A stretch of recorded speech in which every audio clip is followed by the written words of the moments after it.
নির্বাচিত সরকারের আমলগুলোতেই এই অর্থগুলো পাচার হয়েছে। নির্বাচিত সরকারের যারা ছিলেন তাদের সংশ্লিষ্টতার কারণে, তাদের সহায়তার মধ্য দিয়েই অর্থগুলো পাচার হয়েছে।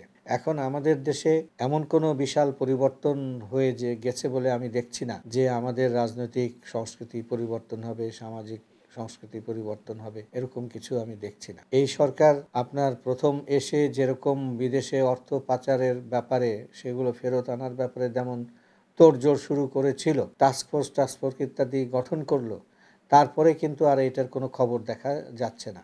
তার মানে কাজটি দেখা যাচ্ছে যে স্তিমিত হয়ে গেছে। যে গতিতে এগিয়ে যাওয়ার কথা ছিল, সেই গতিতে এই সরকার এগোয়নি এই বিষয়ে।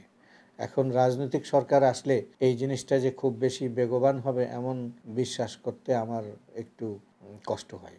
পাচার হওয়া অর্থ ফেরত আনাটা যদি মানে এক কথায় বলি তাহলে অনেক জটিল এবং অনেক কঠিন, এবং এক কথায় বলা যেতে পারে যে প্রায় অসম্ভব। তো এরকম একটা অসম্ভবকে সম্ভব করবার জন্য আইন আমাদের হাতে আছে।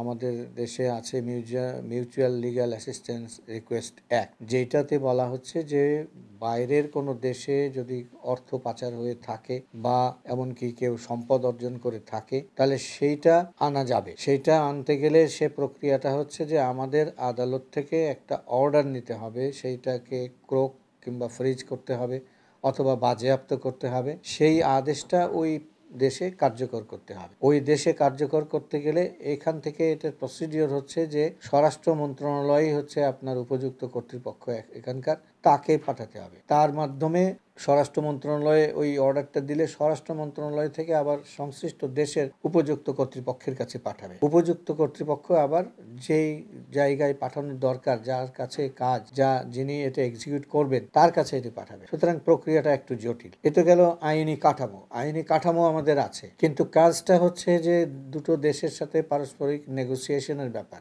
আমাদের দেশ কতখানি এটাকে পার্সু করতে পারবে। এটি দেখা গেছে অতীত ইতিহাসে যে বাইরের দেশ থেকে অর্থ পাচারের তথ্য পাওয়া গেছে, কিন্তু খুব বেশি কিছু আপনার উদ্ধার করার ব্যাপারে খুব বেশি কিছু হয়েছে বলে আমরা দেখি। সেটার কারণ হচ্ছে যে সরকার সেইভাবে উদ্যোগ নেয় না, এবং দুদকও দেখা যায় যে ওই একটা নামকাওয়াস্তে অনুসন্ধান লাগিয়ে রেখে তারপরে আর এটা নিয়ে আগায় না।